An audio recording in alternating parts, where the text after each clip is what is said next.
Je regardais aujourd'hui le reportage d'Harold de Gagné sur une maladie orpheline et avec un témoignage d'une femme qui a vécu un drame, en fait, coup sur coup, 2 drames. Elle a eu 2 enfants qui ont souffert de la même maladie, cette maladie orpheline qui s'appelle la leukodystrophie. Et elle a perdu ses 2 enfants. Elle vient de perdre le deuxième il y a quelques mois à peine.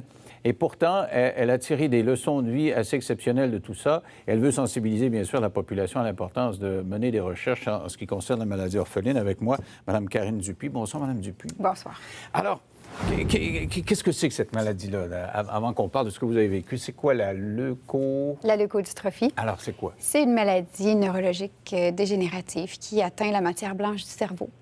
La matière blanche du cerveau, ça joue le même rôle qu'une gaine de plastique autour d'un fil électrique pour que l'électricité passe bien du centre jusqu'à l'élément qu'on veut alimenter. Si on veut que ça passe bien, il faut avoir la gaine de plastique. La leukodystrophie, c'est une maladie qui attaque la gaine de plastique au cerveau, qu'on appelle la myéline.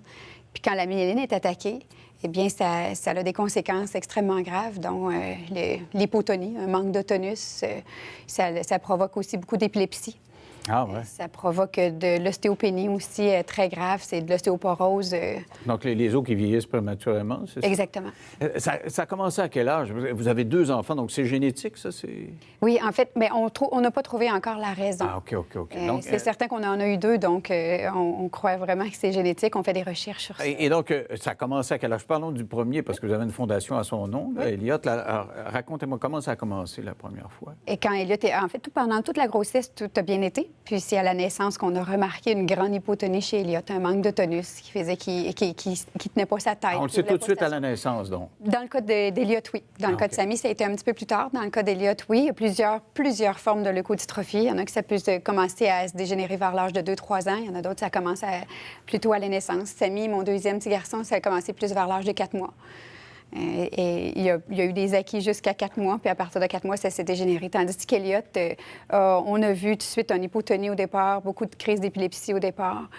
Puis il y a eu un bon plateau de l'âge de 6 ans à 9 ans, puis un bon plateau de 3 ans à 6 ans, mais à partir de l'âge de 6 ans, là, la maladie a repris le dessus, puis Elliott a eu beaucoup d'insuffisance respiratoire. La maladie attaque le tronc cérébral qui est responsable de la respiration. Donc, après un certain temps, le cerveau arrête de commander les poumons pour respirer. Mais donc, le voir dépérir tranquillement comme ça doit être extrêmement déchirant. Extrêmement. Il n'y a rien de plus cruel que de voir un enfant.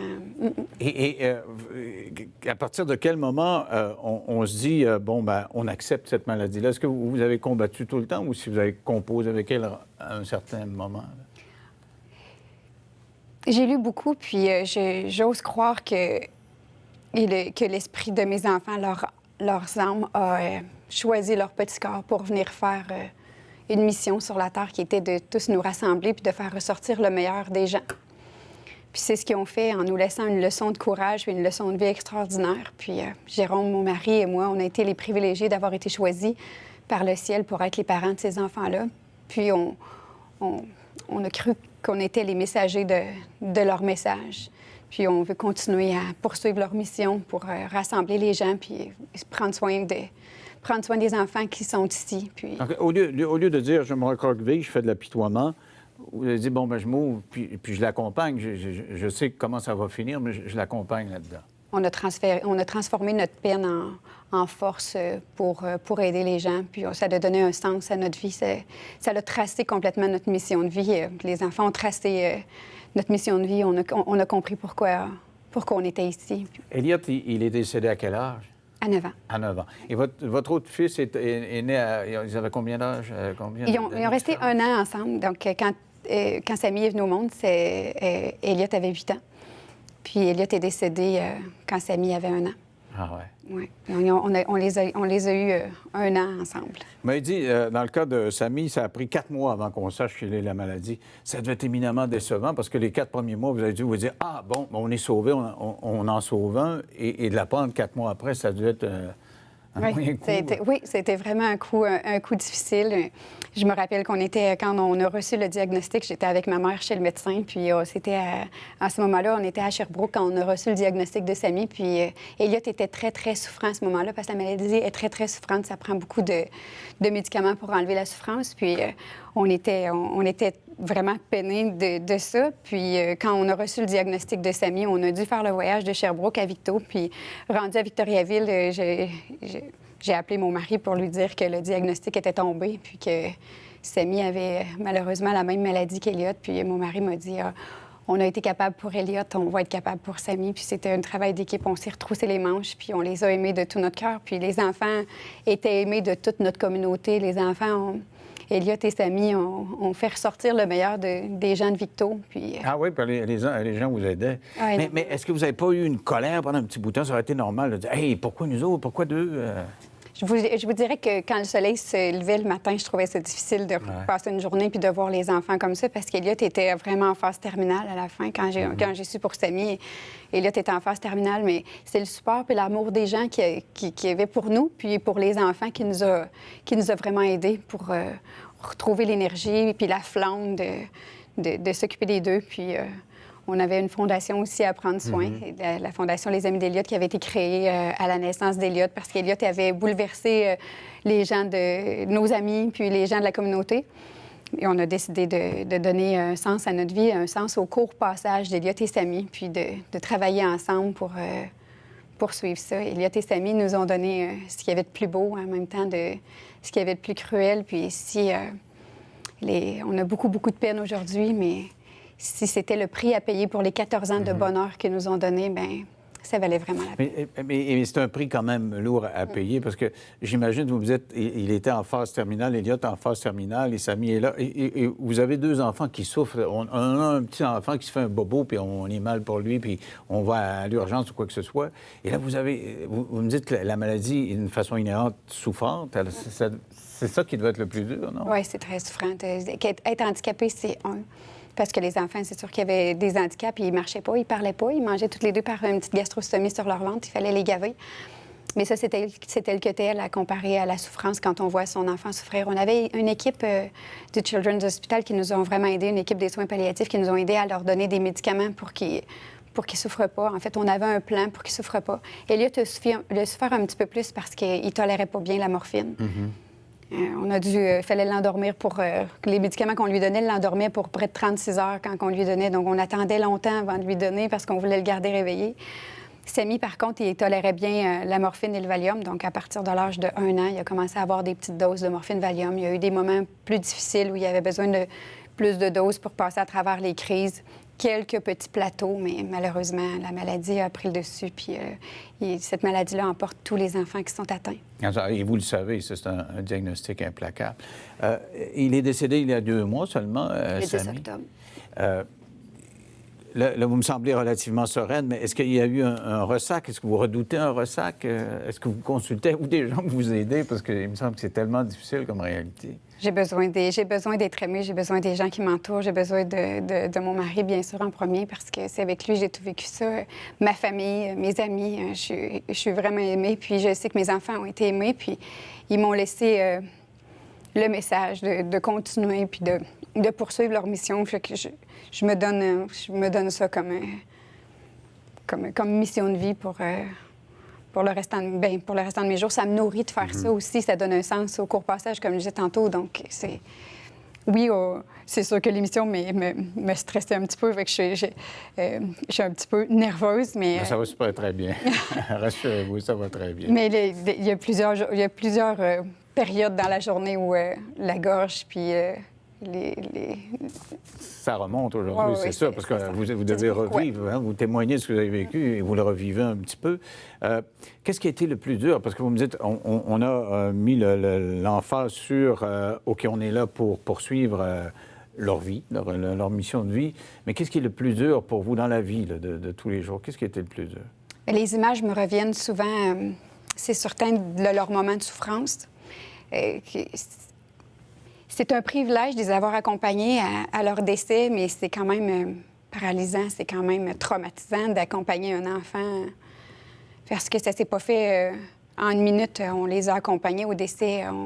Ils ont commencé par être intubés, puis après ça, on a extubé, puis on les a gardés dans nos bras pour les dernières respirations. Samy, on l'a extubé à 9 h le matin. Il est décédé à 2 h l'après-midi. Ça faisait 3 jours qu'on était à l'hôpital. Les médecins nous disaient la fin s'en vient, il fallait accepter que c'était la fin. On l'avait vécu avec Elliot. Elliot est décédé à la maison, par contre. Mais les médecins nous ont accompagnés à la maison. Samy, on était à l'hôpital avec les médecins, nous ont accompagnés pendant 3 jours à l'hôpital, mais c'est traumatisant. On est marqué au fer rouge des avoir accompagnés. On veut rien manquer. On veut leur montrer qu'on est fort, puis que ce qu'ils sont en train de vivre, c'est correct, puis qu'on veut les accompagner à partir. On veut pas qu'ils se retiennent pour nous. On doit être des modèles pour eux, des bons accompagnateurs. Mais c'est sûr qu'avec les conseils des médecins, Samy est décédé au CHU de Sherbrooke. Avec les conseils des médecins, il y avait le protocole aussi du Children's Hospital pour donner la bonne médication à Samy. Ça nous rassure, mais il reste que c'est moi la mère, c'est Jérôme le père, puis les grands-parents, les oncles, les tantes, les amis. C'est un privilège de connaître ça une fois dans notre vie. Ça donne un sens à nos vies, mais c'est quand même traumatisant. Et 2 fois surtout. Oui, c'est la deuxième fois quand le médecin nous dit qu'il faut se préparer. On savait à quoi on s'attendait. Vous avez créé une fondation, vous l'avez dit tantôt. D'abord, elle s'appelait Les Amis d'Elliot parce que vous l'avez créée dès sa naissance. Samy a vécu la même vie. Qu'est-ce que vous faites avec cette fondation-là? Ça sert à quoi?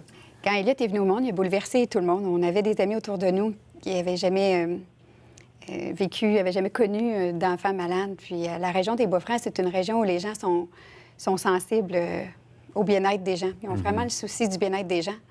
Donc, on a décidé un soir de faire un souper d'amis, puis d'amasser des sous pour venir en aide aux fondations, aux organismes qui aidaient Elliot à ce moment-là.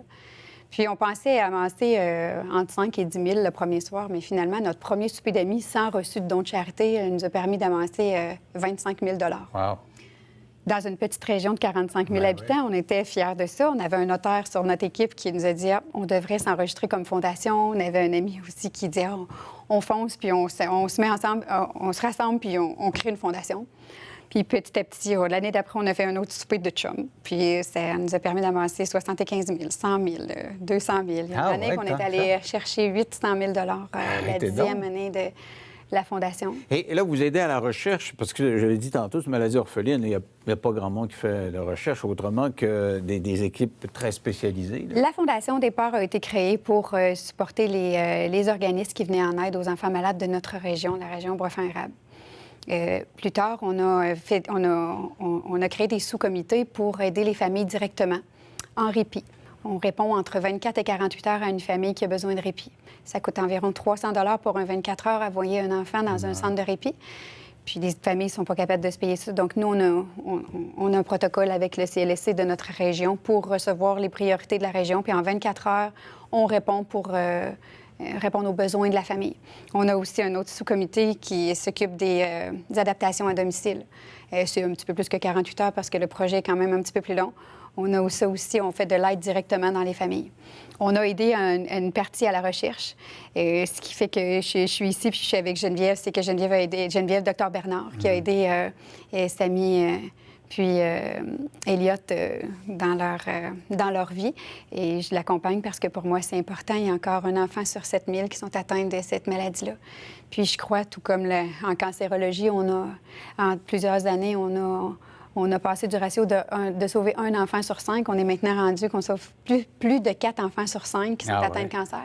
Mais je me dis, je crois que si chacun fait une petite action... Vous aspirez à ça pour cette maladie-là. Oui, puis chaque petite action est importante. Les gens attendent de faire des gros projets, mais si on fait chacun une petite action, bien c'est bien plus important que la plus grande des bonnes intentions. Je vais vous dire en tout cas que votre sérénité est impressionnante, puis elle est inspirante pour les gens qui vivent, qui ont des problèmes ou des épreuves. Merci beaucoup. Merci. Bonne chance pour la suite des choses. Restez là au retour. Pas d'accusation contre le père du bébé mort oublié dans sa voiture. Ça a été bien pénible pour lui, mais on a dit, les intentions n'étaient pas là. Ça l'a complètement dépassé. Une prof de patinage artistique est accusée d'avoir agressé sexuellement un jeune de 14 ans.